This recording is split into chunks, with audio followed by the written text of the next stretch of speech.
Assalamualaikum warahmatullahi wabarakatuh.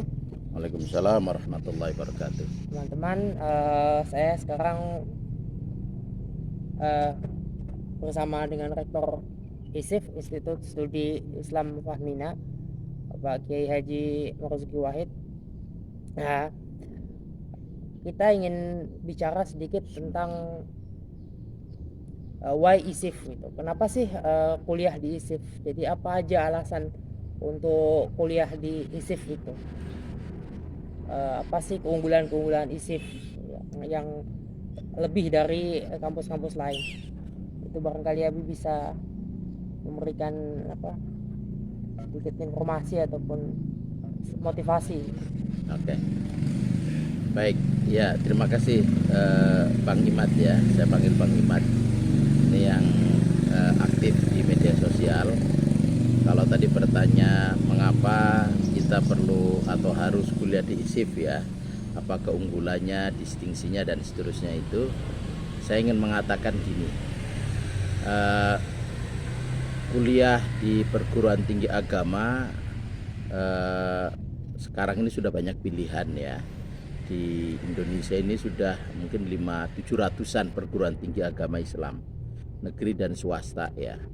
Dan yang negeri juga sudah cukup banyak, sekarang udah banyak jadi UIN, IAIN juga cukup banyak, STAIN juga ada, PTKI juga ada. Lah, apa yang membedakan ISIF dengan perguruan tinggi yang sebegitu banyaknya itu? Pertama, saya ingin mengatakan ISIF memang mengambil jalur yang sedikit berbeda ya. Saya katakan sedikit karena secara umum sebetulnya sama, kita adalah pada jalur studi keislaman.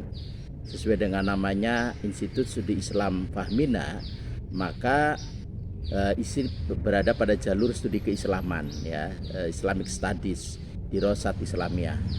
Tetapi yang membedakan adalah soal perspektif Pak Imad. Kami mengambil perspektif yang sedikit berbeda ya dengan perguruan tinggi keagamaan yang lain. Kami menekankan pada perspektif keadilan, kesetaraan, kemanusiaan, kearifan lokal dan kebinekaan ya. Dan mata kuliah perspektif ini masuk dalam mata kuliah, sehingga setiap mahasiswa yang kuliah di ISIF wajib mengikuti sejumlah mata kuliah yang menekankan pada perspektif ini. Dan perspektif ini kita masukkan di dalam mata kuliah di semester pertama. Jadi kalau Bang Imad sudah 1 tahun atau ya hampir 1 tahun di sini atau mungkin 1 tahun ya, Bang Imad sudah tahu bahwa di semester pertama itu mata kuliah di ISIF adalah mata kuliah perspektif, yaitu di situ ada studi HAM, ada studi gender, ada studi demokrasi, ada studi kewarganegaraan, ada studi Pancasila dan konstitusionalisme, ada studi kebudayaan lokal, ada filsafat ya tentu saja ya, filsafat umum, filsafat ilmu, hermeneutik dan seterusnya. Itu mata kuliah perspektif yang harus dikuasai oleh mahasiswa. Kenapa? Karena mata kuliah ini mengajarkan kepada kita untuk melihat kemanusiaan, manusia dan kemanusiaan, dan realitas sesuai dengan tadi perspektif itu, yaitu bahwa manusia itu semuanya adalah makhluk Tuhan dan memiliki kemuliaan, karena itu harus dimuliakan, tidak boleh direndahkan sedikit pun. Begitu juga posisi dia setara, semuanya setara di hadapan Allah ya, inna akramakum indallahi atqakum dan seterusnya itulah. Terus kemudian soal demokrasi, bahwa kita hidup di Indonesia, Pancasila dan konstitusionalisme, karena itu tidak boleh berpikir hal yang lain, itu berpikir yang ada di Indonesia, embedded ya, melekat gitu. Kira-kira itu Bang Imad. Jadi banyak penjelasannya. Itu satu, distingsi ISIF itu ada pada perspektif ya, Sehingga kita melihat studi keislaman itu dalam lensa perspektif tadi, perspektif keadilan, kesetaraan, demokrasi, kemanusiaan, kebinekaan, kira-kira gitu. Sudah melihatnya dengan itu, karena itu diajarkan di semester 1. Ya, di semester 2 kami mengajarkan mata kuliah rumpun metodologi. Jadi belum masuk ke studi keislaman, metodologi. Jadi mereka setelah perspektifnya ditata, semester kedua ditata metodologinya. Dikasih metodologinya, ini loh metode studi Islam. Ini loh metode penelitian kualitatif. Ini loh metode penelitian kuantitatif. Itu loh analisis sosial. Semuanya dikasih, termasuk alat-alat bantunya, yaitu teknik menulis, terus kemudian bahasa. Itu alat-alat yang harus dikuasai. Sehingga di tahun pertama mereka dikasih pembekalan perspektif dan metodologi, Bang Imad. Baru di semester ketiga masuk ke studi pengantar, yaitu Al-Madkhal ila Dirasat Al-Islamiyah. Jadi pengantar studi keislaman, misalnya pengantar ilmu Al-Quran, pengantar ilmu hadis, pengantar ilmu tasawuf, pengantar, semuanya pengantar. Semua pengantar kita berikan ke semester ketiga. Baru semester keempat masuk ke mata kuliah, sudah ke jurusan ya. Ke fakultasan dulu. Fakultasan, terus nanti ke jurusan sampai ke profesional, ke profesian gitu. Itu yang membedakan. Dan di metodologi ini ISIP tidak hanya menganut metodologi penelitian kualitatif dan kuantitatif secara umum ya, sebagaimana umumnya di perguruan tinggi, yaitu positivisme, tapi justru kami mengajarkan juga ke mahasiswa metodologi participator action research, dan yang itu anti positivisme ya, anti positivisme dengan pendekatan kritis. Itu Bang Imad. Jadi, dan kami tidak memisahkan antara teori, praktek, dan transformasi sosial. Bagi kami teori, praktek, dan transformasi itu satu nafas keilmuan. Tidak bisa seorang ilmuwan hanya ahli secara teoritik, tapi tidak mengerti praktikal. Tapi juga tidak berhenti pada praktikal, tapi harus berdampak pada perubahan sosial, yaitu transformasi sosial.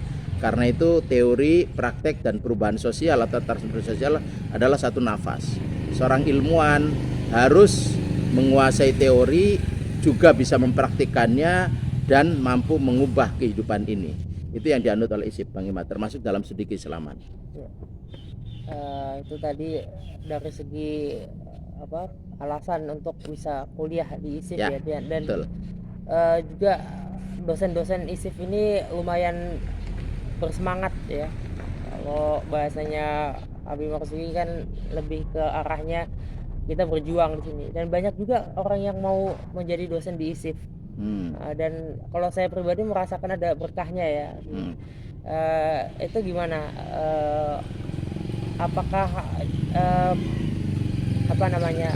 dari mana sih kita bisa memperoleh itu, bisa memperoleh berkahnya dari ngajarnya saja, atau ya berkahnya itu kerasa, tapi sebenarnya apa sih yang membuat kita bisa gitu.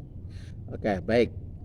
Saya selalu mengatakan gini, Bang Imad, ISIP ini bukan sekedar lembaga pendidikan, tapi saya selalu sampaikan ke teman-teman dosen, ini adalah juga arena perjuangan. Arena perjuangan, dan bahkan saya memosisikannya sebagai gerakan social movement. Lebih tepatnya adalah religious social movement ya, gerakan sosial keagamaan. Lah, kenapa saya posisikan sebagai religious social movement, dan kenapa ISIP bukan hanya sekedar lembaga pendidikan tapi juga arena perjuangan?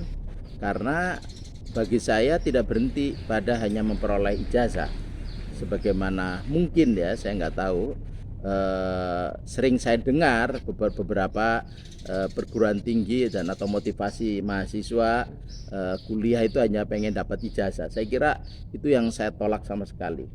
Saya bilang ISIP tidak hanya dan tidak mau hanya mengeluarkan ijazah, termasuk orang yang mereka membutuhkan, tetapi harus memiliki spirit perjuangan, harus memiliki visi dan bahkan ideologi dalam tanda petik untuk mengubah realitas sosial itu, gitu. Nah, karena itu saya sedang menekankan ke dosen, ayo kita mengajar sekaligus juga berjuang, sekaligus juga mengkader para sarjana ini agar menjadi agent of social change, gitu loh. Jadi agen perubahan sosial. Jadi agen perubahan sosial bukan hanya sekedar jargon umum ya, tapi harus kita tekankan betul. Kita cek betul mahasiswa apakah dia bisa mengubah realitas sosial dan memiliki perangkat pengetahuan teoretik dan praktikalnya ke sana atau enggak. Nah, itu yang saya tekankan Bang Imad. Jadi ke dosen, ayo bukan sekedar mengajar tapi juga memberikan pembekalan mereka sebagai agent of social change dan juga sebagai kader masa depan peradaban ini gitu. Lah, bahwa kemudian dia memperoleh bisyarah itu saya kira udah pastilah ya, umum sebagaimana dosen yang lain. Tetapi saya selalu menekankan kita harus meniatkan bahwa ini adalah amal jariah kita, amal jariah untuk membangun peradaban ya. Sehingga ketika nanti kita sudah tidak ada, kita harus sadar bahwa kita sudah menyiapkan generasi penerus untuk membangun peradaban yang lebih baik. Dan itulah yang kita didik hari ini ya, gitu. Sehingga mungkin tadi yang Bang Imad sampaikan keberkahan, mungkin di situ nilai keberkahannya ya. Artinya bukan sekedar semata-mata kerja. Kalau semata-mata kerja itu menurut saya kayak buruh ya. Seperti kemarin baru diperingati itu Hari Buruh Nasional, termasuk buruh dosen dan guru. Tapi saya bilang kita bukan hanya sekedar bekerja, tapi kita berjuang. Dan kita ingin mengubah realitas sosial melalui anak-anak yang kita didik untuk peradaban ke depan yang lebih baik. Itu yang harus diniatkan, dan mudah-mudahan dengan cara seperti itu apa yang kita peroleh hari ini yang menjadi berkah gitu Bang Imad. Itu ya barangkali semoga bisa mencerahkan dan memberikan motivasi buat teman-teman semua, terutama yang hendak kuliah atau hendak memasukkan anaknya kuliah gitu. Jadi kuliah di ISIF Cirebon ya, Institut Studi Islam Fahmina. Terima kasih. Wassalamualaikum warahmatullahi wabarakatuh. Waalaikumsalam warahmatullahi wabarakatuh.